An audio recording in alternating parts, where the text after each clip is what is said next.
بسم اللہ الرحمن الرحیم۔ السلام علیکم۔ پروگرام اختلاف رائے کے ساتھ میں افتخار کاظمی۔ کہنے والے کہتے ہیں کہ خان صاحب سے تحریک نہیں چل رہی اور حکومت سے حکومت نہیں چل رہی۔ خان صاحب اسٹیبلشمنٹ کی طرف دیکھ رہے ہیں کہ وہ الیکشن کرائے یا الیکشن میں ان کی مدد کرے، اور حکومت آئی ایم ایف کی طرف دیکھ رہی ہے کہ آئی ایم ایف کی جانب سے قرضے کی قسط مل جائے اور پاکستان کے اندر جو ڈالر کا کرائسس ہے اور روپے کا ڈی ویلیو ہونا ہے وہ کسی طریقے سے رک سکے، کیونکہ جیسے جیسے ڈالر کی قیمت بڑھتی جا رہی ہے اور روپیہ گرتا جا رہا ہے ویسے ویسے پاکستان میں پینک پھیلتا جا رہا ہے، اور یہ تاثر بڑھ رہا ہے کہ پاکستان جو ہے وہ معاشی طور پر دباؤ کا شکار ہو چکا ہے، اور پاکستان کے بیرونی قرضوں میں روپے کی گرنے کی وجہ سے کئی سو ارب کا اضافہ ہو چکا ہے۔ تو کیا یہ ساری چیزیں ریورس ہوں گی؟ یہ دیکھنے والی بات ہے۔ اور ایک اور لڑائی بھی چل رہی ہے، اور وہ لڑائی چل رہی ہے اسٹیبلشمنٹ کے اندر، اور اسٹیبلشمنٹ کے اندر اور باہر سے جو دباؤ پڑ رہا ہے اس کے حوالے سے، یعنی اب سوشل میڈیا کے اوپر بہت تیزی آ گئی ہے اور پہلے سے زیادہ تیزی سے حملے کیے جا رہے ہیں۔ ہاں صاحب نے جو ٹک ٹاکر سے ملاقات کی اس کے نتائج آنا شروع ہو گئے ہیں، اور اب آپ کو ٹک ٹاکر اور یوٹیوب شارٹس اور یہ جو سوشل میڈیا پہ چھوٹے چھوٹے کلپس ہوتے ہیں ان کی تعداد میں اچانک اضافہ ہو گیا، اور یہ سارے وہ ہیں جن کے اوپر یعنی سب سے زیادہ بیشنگ جو ہے وہ اسٹیبلشمنٹ کے اوپر کی جا رہی ہے۔ اس کے بعد حکومت کے اوپر تنقید کی جا رہی ہے کہ اس نے NRO2 لے لیا ہے۔ تو یہ NRO2 کیا ہے اور کیوں NRO2 کی بات کی جا رہی ہے؟ یہ نیب کے ترمیمی آرڈیننس اور ایک اور جو الیکشن ایکٹ ہے اس کے حوالے سے جو صدر نے سمری پر دستخط کرنے سے انکار کر دیا، اس کے حوالے سے کہا جا رہا ہے کہ حکومت نے خود کو NRO دے دیا ہے، اور اب یہ ان کے مقدمات ختم ہو گئے۔ خان صاحب نے کہا جی 1100 ارب روپیہ یا 1200 ارب روپیہ یہ اس کے جو یعنی یہ سمجھے کہ ڈوب گیا، کیونکہ یہ نیب نے ریکور کر لینا تھا اور یہ بڑے امپورٹنٹ کیس تھے۔ صدر نے وہ ترمیمی بل جو تھا، قومی احتساب ترمیمی بل، وہ دستخط کیے بغیر وزیر اعظم ہاؤس واپس بھجوا دیا، اور اس میں انہوں نے بہت ساری مثالیں دی کہ جی میں یہ نہیں کرنا چاہتا، اس میں یعنی انہوں نے کہا کہ بل سے کمزور اور معمولی جرائم میں شخص پکڑا جائے گا، جبکہ باثر اور طاقتور لوگ جو ہیں ان کو آزادی مل جائے گی۔ تو یہ صدر کی اپنی اختراع ہے، تو یہ صدر کی اپنی ذہنی اختراع کہی جا سکتی ہے۔ اب صدر مملکت جناب عارف علوی صاحب وہ جب سے حکومت گئی ہے ان کا وہی حال ہے جو باقی تحریک انصاف کے دوسرے لوگوں کا ہے، سب کے دماغ ہلے ہوئے ہیں، اور عارف علوی صاحب کا بھی اگر ہل گیا تو کوئی حرج نہیں ہے، لیکن ان سے پتہ کر لینا چاہیے کہ ان کو کوئی دستخط وسط بھول تو نہیں گئے، کیونکہ جب سے حکومت گئی ہے ان کی، اور وہ ان کے پاس جو بھی جاتا ہے قانون یا کوئی ایسی دستاویز جاتی ہے جس کے اوپر ان کے دستخط ایک فارمیلٹی ہے، یعنی وہ مجاز نہیں کہ اس کام کو روک سکے یا ان کو اس کو ہولڈ کرنے کی کوئی قانون اجازت نہیں دیتا، نہ ہی اجازت دیتا ہے، لیکن اس کے باوجود وہ آلتی پالتی مار کے بیٹھے ہوئے، پنجابی کہتے ہیں پتھلا مار کے بیٹھے ہوئے نے، وہ پتھلا مار کے بیٹھے ہوئے ہر قانون روک لیتے جی، وہ دستخط نہیں کرنے۔ اب وہ بنیادی طور پر وہ یوتھی ہے اور تحریک انصاف کے وہ پرانے یوتھی ہے، تو وہ خان صاحب کے ساتھ اپنی وفاداری نبھائیں گے، لیکن اس میں مجھے بھی لگتا ہے کہ ان کو واقعی دستخط وسط بھول گئے، تو ان کو چیک کر لینا چاہیے کہ ان کے دستخط نہ کرنے کی بنیادی وجہ کیا ہے۔ کئی معاملات پر انہوں نے دستخط کر دیے جس کے حوالے سے کہا جاتا تھا کہ ان کا سافٹ ویئر اپڈیٹ ہو گیا ہے، کچھ چیزوں پہ انہوں نے دستخط کر دیے فوری طور پہ، لیکن اب ان کو لگتا ہے یہ کہ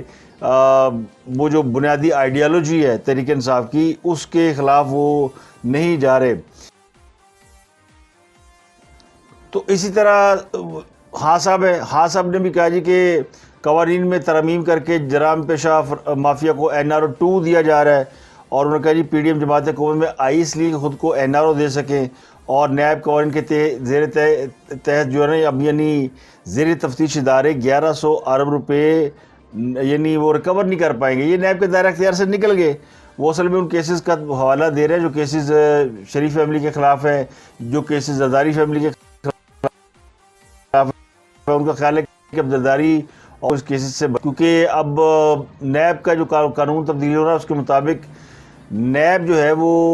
اس کے اوپر یہ فرض ہوگا کہ وہ جرم یعنی اگر کسی پہ الزام لگاتا ہے تو اس کا ثبوت نیب کو دینا پڑے گا۔ پہلے نیب کا قانون یہ تھا کہ نیب کسی کو بھی اٹھا لیتی تھی کسی بھی شک کی بنیاد پہ یا کسی سیاسی انتقام کی بنیاد پہ، کسی حکم پہ۔ خان صاحب نے بڑے لوگ چکوائے، اور نیب کا کام بھی ہوتا تھا کہ بلائے صاف پانی کی تفتیش میں اور ڈال دے کوئی اور کیس اور بند کر دے بندے کو، اور پھر 6 مہینے سال وہ بندہ بند رہے، پھر وہ بیچارہ 6 مہینے کے بعد وہ بیل کے لیے اپلائی کے لیے قابل ہو، اور پھر جا کے ہائی کورٹ سے اس کی ضمانت ہو، سال 2 سال وہ جیل میں رہے، اور اس کے بعد وہ یا بری ہو جائے، اس کو کلین چٹ مل جائے، عدالتیں کہیں جس کے اوپر جرم ثابت نہیں ہو رہا، خود نیب کو کیس تیار نہ کر سکے، تو اس شخص کی زندگی کے سال 2 سال ضائع کرنے کا کوئی ذمہ دار نہیں ہوتا تھا۔ تو ویسے بھی کیا قانون ہیومن رائٹس کے خلاف تھا؟ دنیا بھر میں کہیں نہیں ہوتا کہ آپ کسی کے اوپر بغیر کسی ثبوت کے کوئی الزام لگا دیں یا ان کو اٹھا کے اندر بند کر دیں، یہ صرف پاکستان جیسے معاشرے میں ہوتا ہے۔ تو اس کی یعنی یہ ایک اس کے اوپر عدالتیں بہت کچھ کہہ چکی ہیں، مجھے کہنے کی ضرورت نہیں کہ عدالتیں یہ کہہ چکی ہیں کہ نیب جو ہے وہ آرم ٹوسٹنگ کا ادارہ ہے، یعنی یہ سیاسی انجینئرنگ کے لیے استعمال ہوتا ہے۔ تو نیب کے اوپر جتنے سوال تھے وہ سارے سوال جو ہے وہ تھے جو کہ عدالتوں نے انصاف اور قانون کے کو سامنے مد نظر رکھتے ہوئے یہ سوال اٹھائے تھے، انہی کی روشنی میں یہ امینڈمنٹ کی گئی ہیں۔ ان امینڈمنٹ کو یہ وہی امینڈمنٹ ہے جو خاص اب اپنے دور حکومت میں کرنے والے تھے۔ اس پہ آج مونو صلاحی نے بھی کہہ دیا کہ جناب یہ وہی امینڈمنٹ ہے، عمران خان یہی کرنا چاہتے تھے۔ تو خاص اب جو امینڈمنٹ خود کرنا چاہتے تھے، اب اگر یہ امینڈمنٹ موجودہ حکومت نے کر لیا تو ان کو لگتا ہے کہ NRO 2 مل گیا۔ حالانکہ سب سے زیادہ فائدہ اگر کسی کو ہونا ہے نیب کی قوانین میں ترمیم کا تو وہ موجودہ اپوزیشن کو ہونا ہے، کیونکہ ان کے حوالے سے جو کرپشن کے قصے ہیں، کیسز ہیں، وہ ان کے حوالے سے آ رہے ہیں، اور اب ان کے کیسز نیب میں جا رہے ہیں اور نیب ان کے کیسوں پہ تفتیش کر رہا ہے۔ باقی جو اس وقت حکومت میں ہے وہ تقریباً ساری نیب بھگت چکے ہیں۔ کون سی ایسی سیاسی جماعت ہے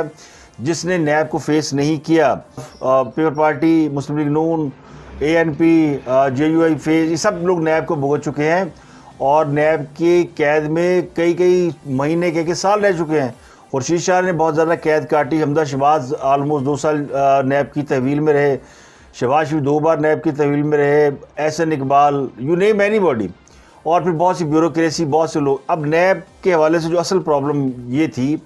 جو پچھلی گورنمنٹ کے دوران گورننس کے پرابلم پیدا ہوئے نا، وہ نیب کی وجہ سے بہت زیادہ پیدا ہوئے۔ نیب کی وجہ سے بیوروکریسی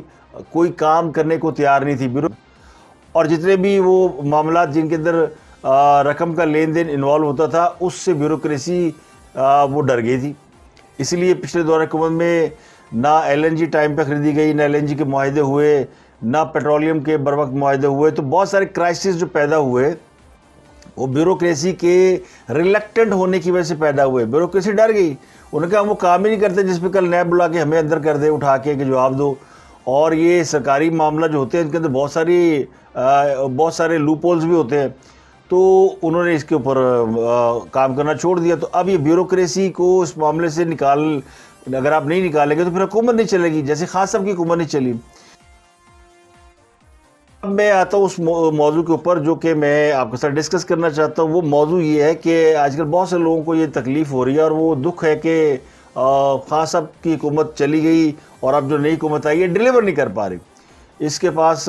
یعنی وہ کیپیبلٹی نہیں ہے۔ یہ آئے تھے اپنے مقدمات ختم کرانے، یہ نیریٹو تحریک انصاف والوں کا جو کہ میڈیا آہستہ آہستہ بائی کر رہا ہے۔ کیوں بائی کر رہا ہے میڈیا کو اس طرح کی، یعنی کیونکہ میڈیا کا ایک رول ہے ہمیشہ سے، وہ کرٹیسزم کا ایک رول ہے، چیک اینڈ بیلنس کا رول ہے، اور میڈیا حکومتوں پر ہی تنقید کرتا ہے۔ لیکن یہ بات یاد رکھنے کی ہے کہ جتنی خرابیاں ہوئی ہیں وہ انہی کی وجہ سے ہوئی ہے جن کی جو آج ان خرابیوں کو ہائی لائٹ کر رہے ہیں۔ مثلا مہنگائی خان صاحب کے دور میں ہوئی، IMF کے ساتھ معاہدہ خان صاحب کر کے گئے، یہ جو گیس اور کا جو پرائسز بڑھ رہی ہیں یا اور چیزیں بڑھ رہی ہیں، یہ سارے معاملات خود خان صاحب کے دور حکومت میں طے کر لیے گئے تھے کہ یہ اس طرح چلیں گے۔ اب موجودہ حکومت کے پاس اس بات کا کوئی اور آپشن نہیں ہے کہ وہ ان معاملات کو ویسے ہی لے کر چلے جیسے پچھلی حکومت لے کر چل رہی تھی، کیونکہ ابھی حکومت کو سیٹل ہونے میں، ظاہر ہے کسی بھی حکومت کو سیٹل ہونے میں 3 سے 6 ماہ لگتے ہیں منیمم، میکسیمم تو پھر 3.5 سال بھی بیٹھے رہو تو خاص اب کام نہیں آتا۔ تو جو لوگ یہ کہتے تھے کہ خان صاحب سے کب جان چھوٹے گی، خان صاحب کی گورننس بڑی خراب ہے، اور یہ جب ان کی جان چھوٹ گئی تو اب ان کو یہ لگنا شروع ہو گیا کہ جو موجودہ حکومت ہے وہ بھی نااہل ہے۔ تو پھر آپ کے پاس آپشن کیا ہے؟ یعنی کوئی اور کون سی ایسی طاقت اس ملک کے اندر آ کے اس ملک کو چلائے گی، اور کون سے ایسے لوگ آپ کہیں سے فرشتے ڈھونڈ کے لائیں گے جو اس ملک کو چلا لیں گے؟ یہ پتہ ہمیں کہ کس نے ڈیلیور کیا اور کون گورننس کا تجربہ رکھتا ہے، اور کون ایسا تھا جس کا گورننس کا تجربہ کوئی نہیں تھا، اور اس نے حکومت جب کی تو اس نے بالکل اناڑی پن کا مظاہرہ کیا. وہ خان صاحب ہیں. خان صاحب کا سارا جو دار و مدار ہے وہ ہے پرسیپشن کے اوپر اور مارکیٹنگ کے اوپر. انہوں نے پہلے دن سے جو اپنی سیاست کا وہ جو سیاست کی ہے وہ عوام کی ذہن سازی کے اوپر کی ہے. وہ عوام کا مائنڈ میک اپ کرتے ہیں کچھ چیزوں کے حوالے سے. یہ ان کی ایک اسٹریٹجی ہے. ان کے پاس ایک ٹیم ہے جو ان کو گائیڈ کرتی ہے اور وہ ان کو یعنی اسٹریٹجی بتاتی ہے. جیسے آپ کے پاس سامنے ایک بات کھل کر آ چکی ہوئی ہے کہ وہ جو تقریر میں اسلامک ٹچ دینا, یہ انہیں بتایا گیا تھا کہ آپ اسلامک ٹچ دیں گے تو آپ کی, چونکہ معاشرہ اسلامی ہے تو آپ کو بڑی پذیرائی ملے گی. تو وہ سائیکلوجیکلی لوگوں نے ایکسیپٹ کیا. مدینہ کی ریاست, لوگوں نے کہا دیکھو کوئی ایسا تو حکمران آیا جو مدینہ کی ریاست کی بات کرتا ہے. پھر ان کو بتایا گیا جی کہ نیا پاکستان یہ ایک ایسا کانسیپٹ تھا جو کہ عوام نے بائی کر لیا تھیوری. یہ بھی ایک نئی تھیوری لے کر آئے تھے. پھر ایک کنسیپٹ اور انہوں نے دیا کہ جناب میں قوم بنانے آیا ہوں. تو قوم بنانے کا مطلب یہ کہ ہم چونکہ ایک عرصے سے یہ خاص صاحب کے آنے سے پہلے بھی ایک بحث تھی کہ کیا ہم قوم ہے یا ہم ایک ہجوم ہے. تو ہمیں یہ لگتا تھا کہ ہم واقعی قوم نہیں, ہم ایک ہجوم ہے. بہت سارے ایسے واقعات ہوئے جس میں یعنی یہ نظر آیا کہ ہم ایک نیشن نہیں ہے. جب وقت پڑتا ہے تو کچھ اس طرح ہو جاتے ہیں جس طرح بھیڑ بکری ہوتے ہیں, یعنی بھیڑ چال کا شکار ہے. تو ہماری کوئی سوچ نہیں ہے. اس کی مثالیں ہم دے دیں کہ ایران ایک بہت پرانی قوم ہے, نیشن ہے, اور وہ دیکھیں پابندیاں لگیں, امریکہ ان کے خلاف ہو گیا, دنیا نے ان کو بلیک لسٹ کر دیا. اس کے باوجود وہاں پہ نہ کوئی اس طرح کا کوئی ریئیکشن آیا, نہ لوگوں نے ٹاک شوز کیے, نہ لوگوں نے چور کہا ایک دوسرے کو, نہ این اوروں کی بات ہوئی, نہ پھڑ لو ہوئی. تو یعنی ان لوگوں نے بڑی تحمل سے اس کو سامنا کیا. تو اسی طرح امریکنز کو بھی کہا جاتا ہے کہ وہ قوم ہے, اور انہوں نے اب قوم بن کے اس ملک کو اٹھا لیا, امریکہ کو سپر پاور بنا لیا. چائنا بھی ایک قوم ہے, اور تو اس لیے پاکستان بھی قوم نہیں ہے بس. تو ہمیں یہ خبر سوار تھا کہ ہمیں قوم نہیں ہے. پھر ہمارے اندر یہ تھا کہ ہم ڈوئل ہیں, یعنی ڈوئل سے مراد یہ کہ ہم آدھے اسلامک ہے اور آدھے سیکولر ہے. کچھ لوگ سمجھتے ہیں ماڈریٹ اسلامی ہونا چاہیے, کچھ لوگ کا ریجڈ اسلامی ہونا چاہیے, انتہائی یعنی بہت زیادہ اسلامک کلچر ہونا چاہیے, اسلامک قوانین کا نفاذ ہونا چاہیے, بارش ہونا چاہیے, اور اس طرح کی بہت ساری چیزیں. اسلامی معاشرہ ہونا چاہیے, اور خلفائے راشدین کے قوانین ہونے چاہیے, تو خلافت ہونی چاہیے. اس طرح کی چیزیں بھی ایک بہت بڑا سیگمنٹ اس کو ایڈوکیٹ کرتا ہے. اور کچھ لوگ بیلنس رکھے جی, دنیا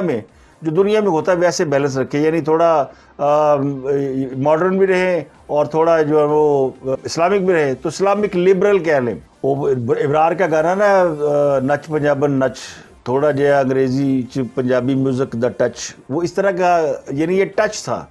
تو یہ ٹچ دے کے خان صاحب نے اپنے آپ کو ایکسیپٹ کرا لیا. اب ان کے پاس جو اصل چیز جو ہوتی ہے وہ ہوتی ہے ڈیلیورنس. آپ پرسیپشن جو مرضی بنائیں, وہ ابھی آج بھی یہی کام کر رہے ہیں. آج بھی جو ٹک ٹاکر کو لے کے بیٹھ جاتے ہیں اور کبھی یوٹیوب والوں سے ملتے ہیں کبھی, تو ان کی ایک اسٹریٹجی ہے ٹو بلڈ اے پرسیپشن, اور اس میں کامیاب ہے. اس میں کوئی شک نہیں کہ سوشل میڈیا پہ ان کو جو بھی فیڈ بیک دیتے ہیں, جو بھی لوگوں نے گائیڈ کر رہے ہیں, وہ اسمارٹ لوگ ہیں. انہوں نے ٹک ٹاکر سے ملاقات کی تو لوگوں نے بڑا مذاق اڑایا کہ جی وہ ٹک ٹاکر سے ملاقات کریں وہ کیا کریں گے. لیکن اس ٹک ٹاکر سے ملاقات کے بعد جو میں دیکھ رہا ہوں, جو میں آبزرو کر رہا ہوں, کیونکہ ہم ایٹ سوشل میڈیا میں آبزرور ہوں, میں خود زیادہ وہاں پہ ایز اے پارٹیسپینٹ نہیں ہوں, تو میں نے یہ دیکھا کہ وہ تعداد بڑھ گئی ہے اور ایک نئی پوسٹیں آ رہی ہیں. آپ جو بھی شارٹ ویڈیوز دیکھتے ہیں جا کے, وہ ٹک ٹاک ہو, وہ یوٹیوب ہو, انسٹاگرام ہو, تو آپ کو ایک لامتناہی سلسلہ, یعنی اچانک انرجی آ گئی, انہوں نے اس کے اوپر کمپین شروع کر دی ہوئی ہے. تو یہ ایک دباؤ بڑھانے کا باعث بن سکتی ہے, کیونکہ آپ ہیمرنگ کرتے ہیں نا, آپ کتنی دیر لوگوں کو یعنی بہت سے لوگ سادہ ہوتے ہیں, یعنی جن کو آج تک یہ سمجھ نہیں آئی کہ مشرف کے 11 سالہ دور حکومت میں اور عمران خان صاحب کے 4 سالہ 3.5 سالہ دور حکومت میں بھی نواز شریف پہ کرپشن ثابت نہیں ہو سکی, لیکن اس کے باوجود سمجھتے ہیں کہ جی کرپشن ہوئی ہے, اور چور کرپشن کے نعرے, اور وہ اس حد تک آگے چلے گئے ہیں کہ وہ باقاعدہ بد دعائیں دیتے ہیں.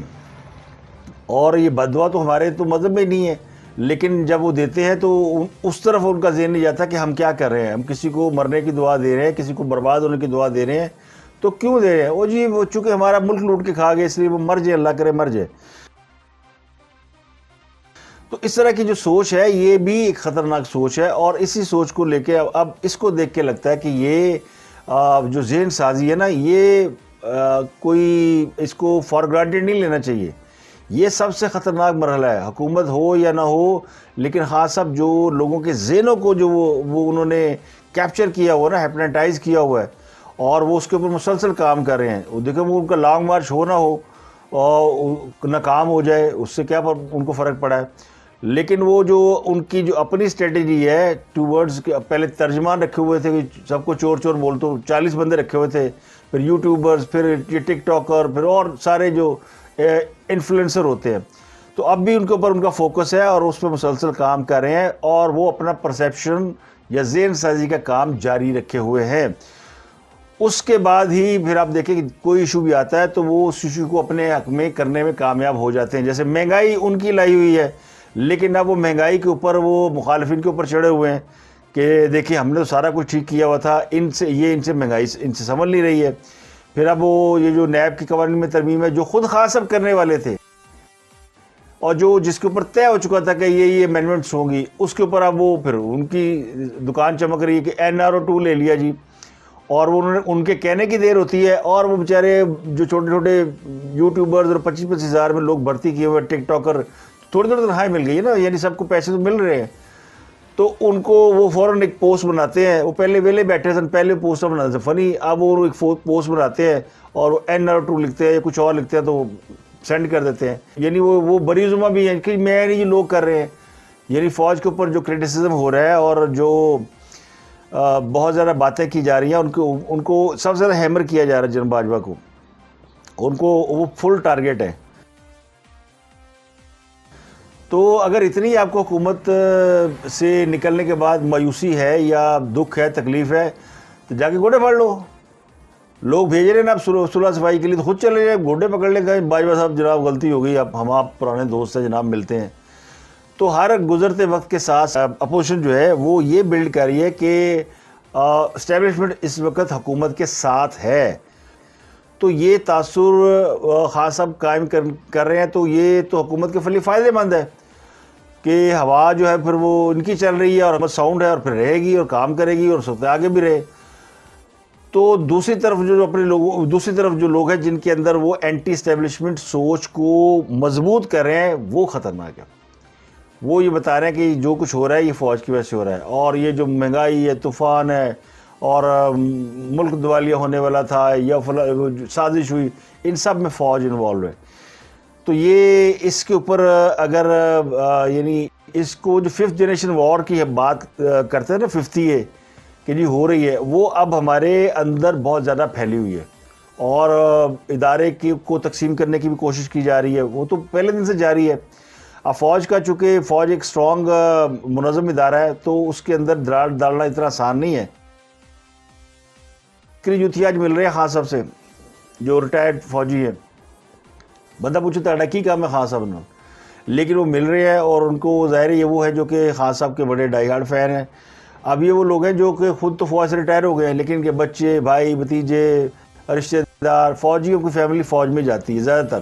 اور یہ ایک خاندانی بھی وقار کی سمجھا جاتا ہے، اور یہ ہمیں پرائیڈ ہے اپنے فوجیوں کے اوپر اور ان خاندانوں کے اوپر جو فوج کو سرو کرتے ہیں۔ ان کی سروسز پہ اور ان کی لائلٹی پہ ہمیں کوئی شک نہیں ہے، لیکن ان کی ذہن سازی ہو گئی ہے، ان کی ٹریننگ ہو گئی ہے، اور فوجی ٹریننگ جلدی ایکسیپٹ کرتا ہے۔ دنیا میں کوئی اتنی جلدی سے لوگ ٹرینڈ نہیں ہوتے، ایکسیپٹ نہیں کرتے ٹریننگ جتنی فوجی کر لیتا ہے۔ تو فوج کو جو فوجی کی یہ ہوتا ہے اس کے ذہن میں کہ اس نے لرن کرنا ہے، تو وہ جب فوج کی ٹریننگ لیتا ہے تو وہ پوری جان لڑاتا ہے اور ایک کارآمد فوجی بنتا ہے۔ تو فوجی کو بتایا جاتا ہے یہ تمہارا دشمن ہے، یہ تمہارا دشمن ہے، تو وہ پھر وہ آنکھ بند کر کے گولی مار دیتا ہے۔ اس کو شوٹ ٹو کل کا آرڈر ہوتا ہے، اس کو یہ نہیں ہوتا کہ پوچھے کہ جناب کس ملت سے ہو، کس فرقے سے ہو، کس مذہب سے ہو۔ تو یہ بھی ہوتا ہے، یہ پوری دنیا کی فوجیں اسی طرح کام کرتی ہیں۔ ایسا نہیں ہوتا فوجی کے دل میں اچانک خیال آ جائے اوہو میں پٹھان ہوں تو یہ پٹھان میرا بھائی ہے، اور میں پنجابی ہوں تو پنجابی میرا بھائی ہے۔ وہ پھر اپنا فرض انجام دیتا ہے، یہ اس کی ڈیوٹی ہوتی ہے۔ یہ خان صاحب نے اس چیز کو کہیں اسٹڈی کیا ہے یا انہیں بتایا گیا ہے کہ اس طرح آپ نے فوج کے اندر بھی ذہن سازی کرنی ہے تو وہ اب بھی وہی کر رہے ہیں، مسلسل ہیمرنگ کر رہے ہیں، اور وہ ان ریٹائرڈ فوجیوں کو جو کہ ایکس ہو چکے ہیں ان کو وہ ان کی ذہن سازی کرتے ہیں، وہ جا کے بچوں کو انفلوئنس کرتے ہیں، تو یہ معاملہ پھر فوج کے اندر تک جاتا ہے۔ حالانکہ فوج کی اپنی اندر انٹیلیجنس ہے اور ان کو وہ اس کے اوپر بہت زیادہ چیک اینڈ بیلنس بھی ہے، لیکن یہ نس گئے نے، وہ کوئی کہتا ہے میں خاموش مجاہد ہوں، میں کوئی کہتا ہے مجھے فلانا بندہ رپورٹ دے رہا ہے، فلانا دے رہا ہے۔ ایک نے وہ ادھم مچایا ہوا، وہ نیا یوٹیوبر بنا ہے، وہ بھاگ کے یہاں سے گیا تھا، میجر راجہ عدیل، اب اس نے وہ کہانیاں شروع کی ہوئی ہیں، اس نے بھی عمران سے شروع کی ہے، وہ بھی یوٹیوب کا ایک چینل چلاتے ہیں اور روز کوئی ایسی بات کر دیتے ہیں جس سے وہ لوگ یا ظاہر پینک پھیلتا ہے، اور پھر جو ان کو سنتے ہیں یا ان کے ہم خیال ہے وہ ان کے ذہن پکے ہوتے ہیں۔ وہ جی الیکشن میں انہوں نے کہا جی آئی ایس اے الیکشن میں دھاندلی کرانے کا ارادہ رکھتی ہے، اور اب ایسے بھی فوج کو الیکشن کمیشن نے دعوت دی ہے کہ آپ یہ جو بائی الیکشن کراچی میں ہوا تھا وہ بھی بڑا خونی الیکشن تھا، اور جو لاہور میں الیکشن ہونے جا رہا ہے نذیر چوہان کے حلقے میں جو ہوا وہاں بھی مار دھاڑ نظر آ رہی، گولیاں چل رہی، تو بائی الیکشن ہونے آگے، تو اس لیے الیکشن کمیشن نے باقاعدہ فوج کو خط لکھا کہ الیکشن آپ ہی کرائیں، کیونکہ ڈنڈے دے بغیر تو لوگ سدھرتے بھی ہیں نا، ان کو فری اینڈ فیئر الیکشن جو ہے نا وہ یعنی فری اینڈ فیئر، وہ یہ نہیں کہتے کہ ووٹوں کے حساب سے فری اینڈ فیئر ہو، فری اینڈ فیئر یہ کہ ہمیں گولیاں چلانے کی اجازت دے، تو وہ تو افورڈ نہیں کیا جا سکتا۔ تو الیکشن کے حوالے سے یہ پروپیگنڈا کیا جا رہا ہے جی آئی ایس اے تیاری کر رہی ہے جی وہ حکومتی امیدواروں کو جتائے گی، یہ دراصل شکست کا اعلان ہوتا ہے، شکست کا اعتراف ہوتا ہے کہ پہلے سے اب مائنڈ بنا لے کہ جیسے ہار گئے تو کہہ دیں کہ جی آئی ایس اے نے آتا ہے، اور جیت گئے تو پھر عمران خان بڑا پاپولر ہے، تاکہ یہ سیف ایک وہ ہو نا وہ کہتے ہیں اسے سیف کھیلنا، تو یہ سیف کھیلنے کے لیے ایک ایکٹ ہوتا ہے۔ اب ان کو تو پتہ ہے کہ وہ جو اب یہ 2018 میں آئے تھے تو کیا کیا گیا تھا، تو ان کو وہ سارا پیٹرن بھی معلوم ہے، تو وہی پیٹرن بتا کے لوگوں کو ڈرایا جا رہا ہے کہ دیکھیں جی اب یہ ہونے والا ہے، اور پھر یہ کہا جائے ہمیں فوج کے اندر سے لوگ خبریں دے رہے ہیں، فوج کے اندر، یعنی یہ بھی دباؤ ڈالنے کی کوشش ہے باجوہ صاحب کے اوپر کہ جی آپ کا کنٹرول نہیں ہے اور ہمارا بڑا کنٹرول ہے۔ یہ ایک ویسے بھی ہوتی ہے، یعنی یہ تو ان کے لیے یعنی کسی بھی شخص کے لیے اس کو یہ پتا کہ میرے ماتحت لوگ میرے خلاف ہے تو کچھ بھی کر سکتے ہیں، تو اس کے اندر ایک خوف پیدا ہو سکتا ہے، تو انہیں انسیکیور فیل کرانے کی کوشش کی جا رہی ہے جو انہوں نے ہونا نہیں۔ باجوہ صاحب ایک اسٹرانگ آدمی ہے، اور انہوں نے اب کتنی حکومتیں دیکھ لی، 2-3 حکومتیں دیکھ لی آتی جاتی، اور پھر انہوں نے سارے سیاسی حالات بھی دیکھ لی، ساری سیاسی جماعتیں بھی دیکھ لی، سارے 50 بھی دیکھ لیے، سارے جو اٹیکس ہیں انہوں نے اپنے اوپر لے لیا، ہر چیز انہوں نے دیکھ لی ہے، تو وہ اتنی جلدی گھبرائیں گے نہیں، ان کے اعصاب کی جنگ ہاں سب نے جیت لی، کتوں جیت لی پائن۔ ہاں خان جو کر رہا ہے نا وہ میں اس کو کسی اور نظر سے دیکھتا ہوں، میں اس کو صرف سیاسی لڑائی نہیں دیکھتا، میں اس سے اقتدار کی جنگ بھی نہیں دیکھتا، میں اس کو اقتدار سے محرومی بھی نہیں دیکھتا۔ مجھے لگتا ہے کہ وہ کسی جھنڈے پہ ہیں، پہلے دن سے مجھے لگتا ہے وہ لوگوں کو ذہنی طور پہ انہوں نے وہ کر دیا۔ اب کچھ بھی کہہ لیں کہ جو وہ کچھ لوگ کہتے ہیں جی وہ جنرل وہ جو